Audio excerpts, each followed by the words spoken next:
Hello, and welcome to another rambling review from Adventures in TV Land. Today, we're going to discuss Sound of Freedom. Now, Sound of Freedom is an low-budget, independent movie released by a company called Angel Studios. It stars Jim Caviezel as Tim Ballard. Now, Tim Ballard is he's a real person, and this movie is based off of his life. There are a lot of things from this film that are true, that are accurate, and they actually happened. Tim Ballard, he works for the Department of Homeland Security, and part of his job is tracking down child traffickers. And they track him down and they arrest him and take him in. But he becomes distressed with his position with his job because as many criminals they have captured, he's never been able to return any of the children to their families, to their parents, because most of the kids, a lot of them, they're not even in the United States. So he decides to do something about it. He ends up rescuing one of the children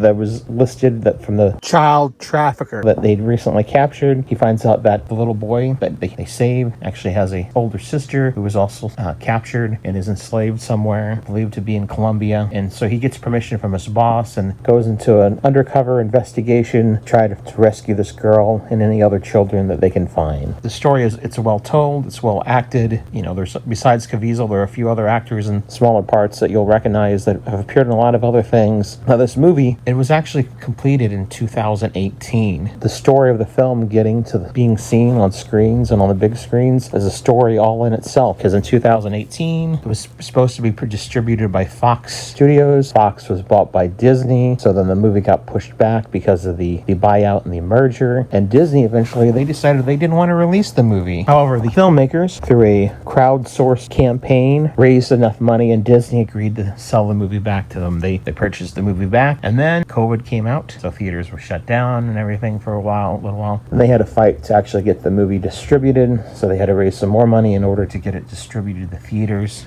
And so finally now, 5 years after it was completed, you can go see it in a movie theater. Now, I will say about this film, it tackles a topic that not many people want to talk about human trafficking, child trafficking. This is an issue that politicians, they don't usually like to talk about it. And this is an issue particularly in Hollywood they don't like to talk about, because there's a lot of nasty stuff that goes wrong in Hollywood. And this really is a movie that Hollywood does not want you to see. They don't want you to know the story.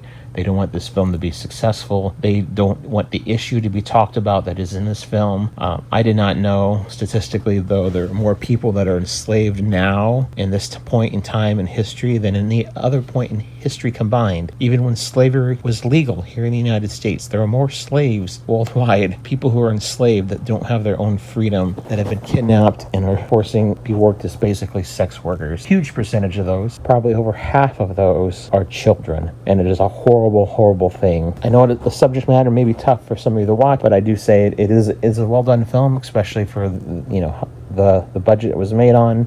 It is an important message. The story is told well, but it is a film talking about children and rescuing these children from the horror that they are enslaved in. I took a lot away from the movie. I mean, it brought some things home, put things to a new perspective, and so I would highly encourage you, take the time and go see Sound of Freedom. Until next time, that's a wrap.